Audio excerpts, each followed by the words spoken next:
Hi, just want to say a few words about an important anniversary that's just passed, which is the 75th anniversary of the liberation of Auschwitz-Birkenau.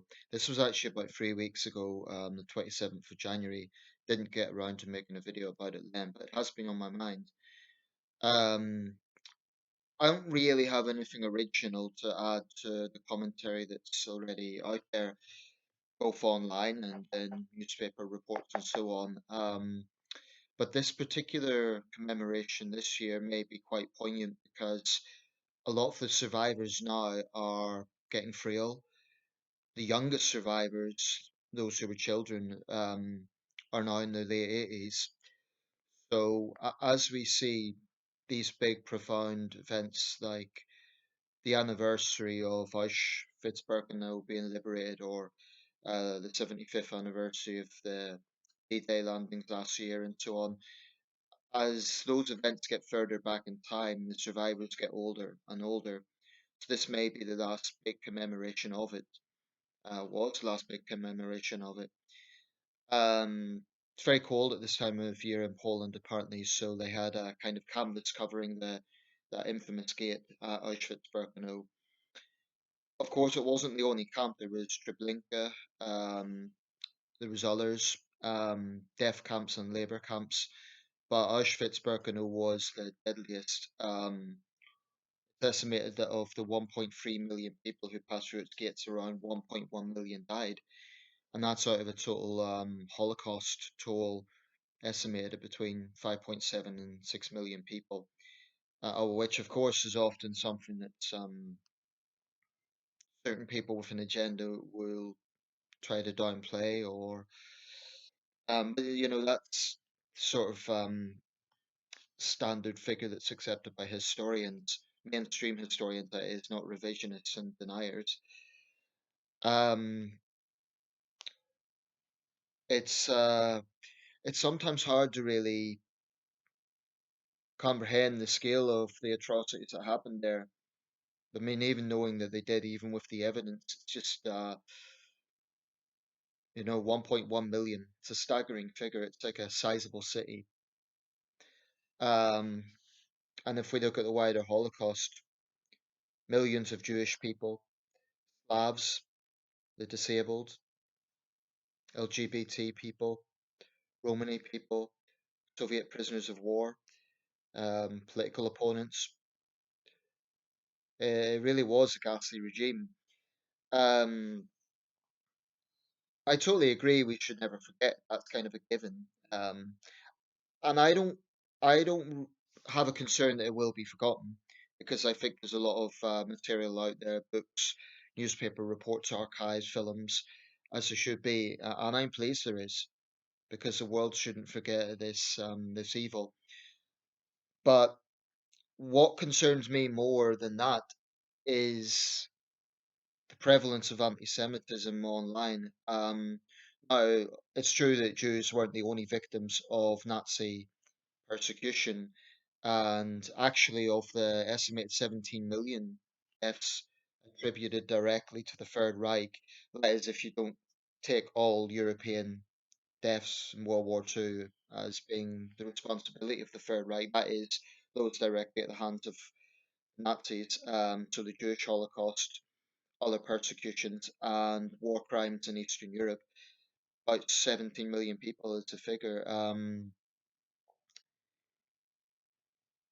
It's, yeah, I've lost my trail of thought. It's staggering. I mean, what's truly horrendous is a lot of the people in countries like Ukraine and Belarus, well, now those countries, they suffered from both sides. They suffered from the Third Reich and the atrocities of the German forces, but after the war, they then suffered under communist oppression. They really did go through hell. Um, but just looking at those old survivors, actually donned the prison uniforms, the blue and white stripes. Yeah, sorry, I remember what I was going to say now. Just the prevalence of anti-Semitic conspiracy theories online. I mean, you don't see the same sort of things like regarding the other victims. So, for example, oh, not that many Romani died, or not that many gay people died. It's always directed at Jewish people. So this vicious, nasty, anti-Jewish sentiment is still out there, and that is repulsive in my opinion. Just for the record, no, I'm not Jewish. I come from a Christian background. I'm personally agnostic. I don't really attend church, but I'm not Jewish. I've been asked that before. My name, Nathan, my parents named me after the biblical prophet Nathan. My middle name, Samuel, so I suppose people might think my name sounds Jewish, but I'm not Jewish. Even if I was, it shouldn't be relevant. I mean, the I just find it very sad and depressing and repulsive that there's people that still come out with their conspiracy theories online about Jewish world control and the Jews do this and the Jews do that. There is something particularly spiteful and unpleasant about anti-Semitism. Well, about any form of bigotry, but where there is bigotry directed at other people, Jewish people there's far fewer Jewish people in the world than there are Christians or Muslims or other groups. I mean, Christians face endemic persecution across the Middle East. Muslims face persecution in China. Um, but there really isn't that many Jewish people in the world, so that's what makes it particularly despicable that there's such a targeted focus on the Jews. The Jews do this, the Jews do that. Well, one thing that I think needs to be understood is the Jews. There's liberal Jews, there's Orthodox Jews, there's conservative Jews, there's secular Jews. They're as diverse as any other group of people. So I think it's very dangerous to talk about the Jews in a certain way. I mean, that's the sort of mentality that led to the Holocaust. Um, I think this is also, whilst it's right that this event is remembered, this specific event, because it was the 75th anniversary of when the Soviets liberated it. Although I would say that was a mixed situation because the Soviets did liberate the concentration camps, but then they went on to persecute millions of people under the communist regime. So, like I say, people in Eastern Europe, particularly Jews, really did suffer from both sides. Um, there'll always be people who want to come out with conspiracy theories and try to downplay this and try to just it tickens me actually. I think in some ways it's better not to give them oxygen. In some ways,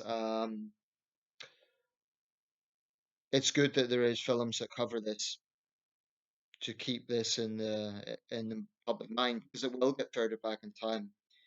10 years from now, most of the survivors will be gone, and just as we remembered World War One, on the centenary, this should be remembered 25 years from now as well, because it was one of the absolute worst crimes in human history. That goes without saying. There were other dark episodes in the 20th century, of course. Stalin's purges, China's Great Leap Forward, which actually numerically, particularly in the case of China, had more fatalities. But I think what was particularly heinous about the Holocaust, and perhaps why it's so documented, um, was because of its particular mechanism was on surpassing human history. In the case of China, under Maoist terror and under the Great Leap Forward, millions and millions died, more than the Holocaust. I mean, the Great Chinese Famine is estimated between 36 and 50 million people died. Staggering, absolutely staggering. And in my view, those events should be much better known. I want to see films about them. But I think the thing about the Holocaust and the persecution carried out by the Third Reich against Jewish people and against other minorities was um, why it stands out. So many of the victims were not German; they were Poles, they were Russians, they were Hungarians. Whereas particularly with the Chinese atrocities under Mao, the victims were almost 100% Chinese. It doesn't make it less, but perhaps that's one reason why communist atrocities aren't as kind of well documented in the Western countries. Um, So I think it's absolutely right that this is remembered, but I would also like to see, and I'm not making any sort of moral equivalency. I think that would be misguided because I think they were both totalitarian, hideous regimes, but the precise nature of them was different. I mean, the Chinese victims of the Great Leap Forward died from starvation and violence, as opposed to an industrial scale genocide. And it can't be called genocide in the conventional sense of trying to wipe out a people. It was mass murder. It was horrendous. And it was also a very, very dark event in human history. And I think should never be forgotten either. And I would like to see a lot more. There have been books that have come through about Mao's crimes, but China still largely covers them, which is horrendous. I dream of a day when one day China will be honest about its past. Russia has somewhat come to terms with Stalin's crimes, but not entirely. Germany, I think no one can fault Germany in terms of it being honest about its past.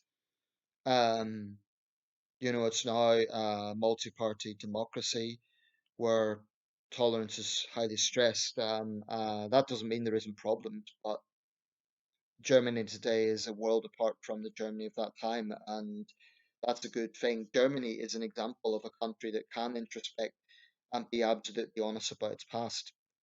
We also commemorate this month the 75th anniversary of the bombing of Dresden, and I'll just mention this briefly. Again, it's a controversial event in the war. Between 25 and 30,000 people died. It was controversial. The Allied bombing raids killed a lot of civilians, but I think it needs to be understood in the context of a total war. I think what we shouldn't do is glorify it, um, because a lot of innocent people died. But a lot of innocent people also died in bombing raids in Britain and in France and in China. So I think with World War II, it's important to understand the nature of that conflict. I think all sides have blood on their hands, but I think it would be grotesque to make a moral equivalency between what the Allies done in Dresden versus what the Nazis done at Auschwitz. Um, I think that would be a false equivalency because there were military arguments for the bombing of Dresden. There were arguments against it. Of course, it's a bit like the A bombs debate. It's a very controversial thing. But even the German president Frank-Walter Steinmeier reminded people that it was Germany that orchestrated this war. And it's not a case of saying, oh, well, they began it, so that's fine. We killed innocent people. But I think it needs to be understood in the context of total war. And let's not forget, thousands of airmen also died. So anyway, I mean, with the just a kind of footnote with this, about 67,000 Britons died in aerial bombardments, around 68,000 French, in the bombings of our cities, Hull, Belfast, London, Liverpool, Birmingham. Um, but in Germany, the toll was a lot higher. Now, whether this was because it had a bigger population, whether it was because the bombing campaigns were more concentrated, Arthur Harris had the controversial view of firebombing entire areas as opposed to strategic bombing. So, I mean, Hamburg, about 45,000 people died. So, that was a fact of the war. It's also a fact that after the war, um, and I guess I'm opening up a lot of controversial things here, but after the war, thousands of German women were raped, thousands of Germans committed mass suicide. So there were atrocities committed against ordinary German citizens after the war, but um, I think it's important to remember the context of this and important to remember that it's no justification for that, by the way. Um, but I think what we take from all of this is that it's just hope and hope and hope that a conflict like this never happens again on this scale. Those dark days, we shouldn't forget them, but we shouldn't. We need to hope to God it never happens again on that sort of scale. And occasionally we do see flare-ups, we do see tensions in this world. People, every time there's an international incident, there's talk of World War Three. I think it's somewhat overblown, but I mean, I didn't suspect, for example, at the start of this year, the situation with Iran that would be World War Three. But I think that human nature being what it is, the potential is always there. So yeah, we must never forget what happened at Auschwitz, and also remember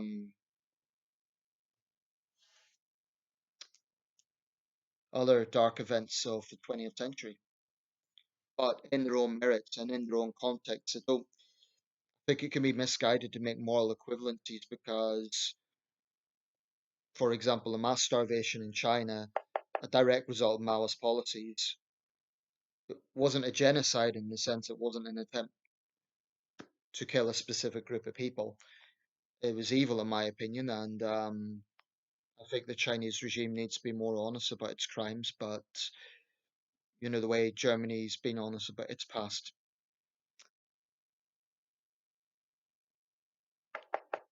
But there are still people out there who went through this hell of the Third Reich. Anyway, I'll round this up.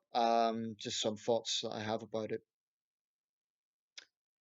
Thanks for watching.